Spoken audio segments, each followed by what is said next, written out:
Vous écoutez Futur Simple sur les ondes de CKRL au 89.1 et on va partir maintenant à la découverte des océans. Et pour cela, on a de la chance d'avoir un nouvel outil à notre disposition, un livre fraîchement sorti des presses et paru aux éditions Multimonde. Ce livre s'intitule Découvrir l'océan et son auteur s'appelle Serge Lepage. Il est avec nous au téléphone. Bonjour Monsieur Lepage. Bonjour Valérie. Alors avec ce livre, vous proposez au lecteur de découvrir l'océan et assurément, en matière d'océan, vous en connaissez un rayon parce que vous êtes vous-même océanographe. Je pense que vous avez une longue expérience à récolter des échantillons sur des mers à travers le monde, sur plusieurs océans. Pour bien saisir qui a écrit ce livre et donc nous donner la valeur de ce livre, racontez-nous brièvement les grandes lignes de votre carrière. Bien, écoutez, mon intérêt pour la mer s'est développé très tôt lorsque j'étais adolescent. Mes parents, mon père vient d'un village du Bas-Saint-Laurent qui s'appelle Baie-des-Sables, entre Matane et Sainte-Flavie. Mm-hmm. Je passais mes étés là, donc déjà je m'intéressais au milieu marin. Au début de la vingtaine, j'ai fait un cours de technicien en radiologie et je suis allé travailler à Gaspé. Mm-hmm. Et c'est là que tout a démarré vraiment. J'avais participé comme réserviste à la marine canadienne. J'avais été en mer sur des navires de la marine. À Gaspé, et finalement, j'ai réalisé que j'avais besoin d'aller naviguer. Donc, j'ai commencé un cours d'officier de marine marchande à l'Institut maritime de Rimouski. Et c'est là, en mer, que j'ai découvert que c'était pas seulement de naviguer sur un navire qui m'intéressait, mais c'était de comprendre les phénomènes que je pouvais observer quand j'étais en mer. Mm-hmm. Je suis revenu ici au Québec, je suis revenu à Gaspé, j'ai recommencé à étudier au niveau du collège, ensuite j'ai fait un cours d'ingénieur en physique et j'ai fait des études graduées en océanographie. Donc océanographie et physique, vous avez cumulé les deux. Ouais. Oui, c'est ça, je suis océanographe physicien. Mm-hmm. Parce que, faut-il le dire, les gens en océanographie se spécialisent en général dans le domaine qui les interpelle quand ils sont au niveau du baccalauréat. Donc, ça peut être, si c'est un biologiste, il va en général faire de la biologie marine. Si c'est quelqu'un en géologie, il va être dirigé vers la géologie. Mm-hmm. Mm-hmm. Donc vous c'était en physique et donc de là vous avez participé à des missions scientifiques sur des navires, vous avez collecté des échantillons, qu'est-ce que vous avez fait? Oui, j'en ai. En fait, lors de mes études graduées, j'ai travaillé beaucoup dans le Grand Nord canadien, à la baie du Port et à la baie James. Donc, j'avais développé aussi avec bien de mes collègues une expertise du travail en hiver sur la glace. Mais ensuite, j'ai travaillé avec des firmes conseils. J'ai récolté des échantillons dans le golfe du Saint-Laurent, dans le fleuve. J'ai aussi participé à des missions qui touchaient à des milieux fluviaux ou lacustres, par exemple, en Afrique de l'Ouest, en République populaire de Chine. Donc, j'ai effectivement bourlingué un petit peu.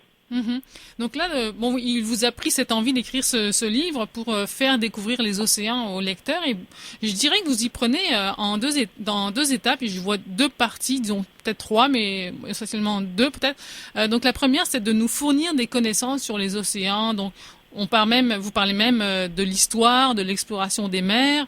Et ensuite, on rentre plus dans les connaissances, formation des océans, plancher océanique, pourquoi il y a de l'eau sur Terre, les propriétés physiques de l'eau, les vagues, les marées, la vie. En fait, il y a beaucoup d'informations. Peut-être juste un exemple pour illustrer un petit peu toutes ces connaissances. Moi, j'ai été interloquée par quelques données sur les marées. Moi, je pensais que les marées se produisaient à 6 heures, toutes les 6 heures, et que c'était partout comme ça autour du monde. Et puis là, j'ai appris qu'il y a des endroits, c'est aux 12 heures. Et puis que particulièrement, oui, c'est curieux ça. Oui, c'est un exemple parce que le phénomène de marée, c'est un phénomène qui est assez compliqué. C'est le genre de phénomène qui est pas facile à expliquer en quelques pages parce que c'est vraiment toute la mécanique céleste, c'est la rotation de la Terre autour du Soleil, la rotation de la Terre sur elle-même, la rotation de la Lune autour de la Terre. Donc, ça implique les forces gravitationnelles, ça implique la force centrifuge. Ensuite, l'onde de marée qui est produite, c'est l'addition d'une paquet de composantes qu'on appelle des harmoniques. Un petit peu comme quand on fait vibrer une corde de guitare. Et ces harmoniques-là s'additionnent, mais les principales, ce sont les composantes semi-diurnes, où on a 2 marées hautes et 2 marées basses par jour, et les composantes diurnes où on a 1 marée haute et 1 marée basse par jour. Mais là, évidemment, le déplacement de ces zones de marée-là sur la Terre sont bloquées par les continents. Il y a la force Coriolis de la rotation de la Terre qui entre en ligne de compte la friction. Donc, bien que dans beaucoup d'endroits, la marée, elle est semi-diurne, mais dans d'autres endroits, elle peut être diurne ou même ce qu'on appelle entre les deux. Oui. Donc là, c'est toutes sortes de choses que vous nous expliquez dans cette première partie. Puis ensuite, toujours dans cette partie, vous nous parlez aussi du métier d'océanographe, des outils dont dispose aussi l'océanographe pour étudier les océans. Donc, pourquoi parler des océanographes? On en parle, peut-être qu'on n'en parle pas beaucoup, finalement on parle des océans, puis que c'est comme si on connaissait des choses sur les océans, mais qu'il y avait personne derrière pour découvrir, pour faire des observations, analyser. Pourquoi c'est ça. Il existe quand même plusieurs ouvrages à la découverte des océans où on va voir un paquet de photographies, un petit peu les phénomènes que j'explique. Mais mon but, en fait, même l'origine de mon idée, c'était le livre de Pierre Chastonnet, « Je deviens astronome ». Oui, qui m'a donné l'idée de me dire, ça serait fun de faire un livre où je deviens océanographe. Ouais.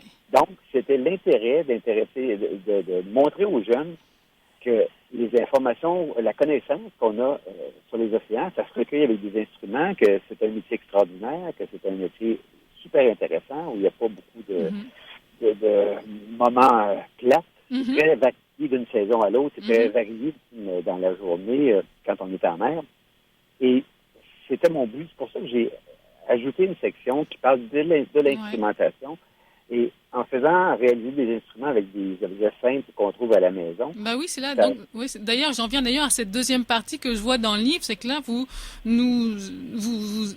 incitez le lecteur à fabriquer des instruments, toutes sortes d'instruments d'ailleurs, avec des objets très simples qu'on peut trouver à la maison, comme vous dites, et pour ensuite faire des expérimentations par nous-mêmes.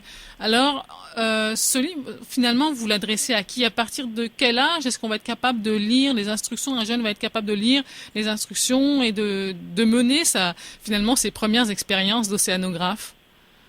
Je dirais que ça dépend si le jeune est aidé par ses parents ou non, ou ses professeurs, mais je dirais à partir de 12-13 ans, je pense que c'est possible un petit peu plus tôt aussi avec la contribution des parents, mais je pense que les jeunes qui sont au secondaire, milieu du secondaire, ou je disais entre autres les jeunes qui font des expositions, qui aiment les sciences, qui vont qui vont manipuler des choses comme ça. Ah ben c'est vrai. Est-ce que vous pouvez Est-ce que vous pouvez nous donner un exemple de ces instruments et de ce que vous proposez de fabriquer et des observations, des expériences qu'on peut faire avec? Oui, bien écoutez, simplement, un exemple, c'est un filet plancton avec lequel on peut recueillir des petits organismes. C'est assez simple. Dans le fond, il s'agit de se trouver un filet conique. Donc, j'ai pensé, moi, à un bas de nylon. Ben oui, tout simplement. Auquel on attache un gros contenant à un bout et un petit contenant percé avec des petits trous à l'autre bout. Parce que quand on parle du plancton, c'est pas seulement les organismes microscopiques, c'est les organismes qui ne sont pas capables de vaincre le courant. Donc, si on a des petits alevins de poissons ou même des petites crevettes petites, ça peut faire partie du plancton. Évidemment, les vrais planctons ont des grillages dont la maille est beaucoup plus petite que ce que je propose. Mais avec ce qu'on propose, on peut tirer ça et quand même recueillir des organismes et les examiner avec un binoculaire ou un microscope.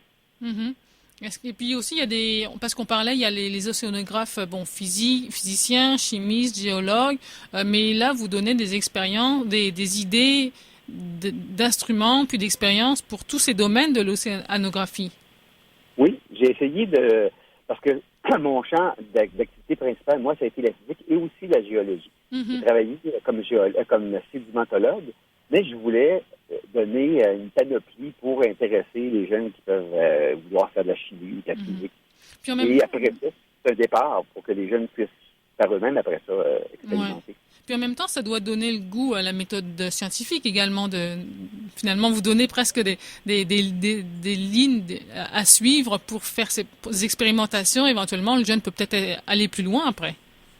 Oui, je parle par exemple du carnet de terrain et de tout ce qu'on appelle les métadonnées pour compléter nos observations, parce que c'est important. Les scientifiques qui font de la recherche ont toujours besoin de ces métadonnées-là et de comprendre non seulement s'ils mesurent la température de l'eau ou la salinité, d'autres phénomènes qui peuvent influencer ces variables. Donc, j'essaie de faire ça. Et moi, je connais des jeunes qui ont participé à des expositions et qui aujourd'hui sont des chercheurs parce que la flamme s'est allumée lorsqu'ils étaient fin du primaire ou début secondaire. Ouais. Finalement, votre livre se termine sur le futur des océans en partant un peu de l'état de santé actuel des océans. Donc, on parle de l'acidification, de la biodiversité qui diminue, les stocks de poissons qui diminuent, des fameux continents de plastique également. Est-ce que ce constat, à la fin de vos livres, c'est comme un cri d'alarme pour dire hey, réveillez-vous, ça va pas très bien dans nos océans? Un peu, je dirais. C'est aussi pour indiquer qu'on va avoir besoin des jeunes pour travailler. Parce que moi, je suis plutôt du côté de la retraite, mais on va laisser des océans qui continuent à se dégrader et on va devoir trouver des solutions. On va devoir changer des choses, même dans nos habitudes de vie. C'est clair, mais je pense que l'apport des jeunes, ceux qui sont aujourd'hui, qui ont 10-12 ans, va être extrêmement important. Donc, c'est pour ça que je me suis dit, j'ai essayé de contribuer à promouvoir ma passion de la mer pour intéresser les jeunes à ce fascinant domaine. Le métier est intéressant, le domaine est fascinant. Oui, c'est ça. Donc, finalement, l'océan est malade, mais on veut amener des médecins au chevet du malade. Exactement. Si on peut dire, oui. En tout cas, c'est un livre complet pour découvrir par soi-même les océans.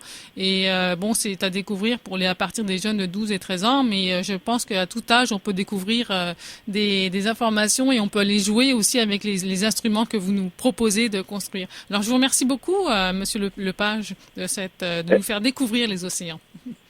Ça m'a fait plaisir, Valérie. Et puis, donc, je rappelle que Serge Lepage est océanographe et auteur du livre Découvrir les océans, paru aux éditions Multimonde. Et maintenant, on va faire une pause publicité sur CKRL au 89.1. Mais restez avec nous. Au retour, on vous parle des animaux altruistes. Vous écoutez CKRL 89.1 Québec.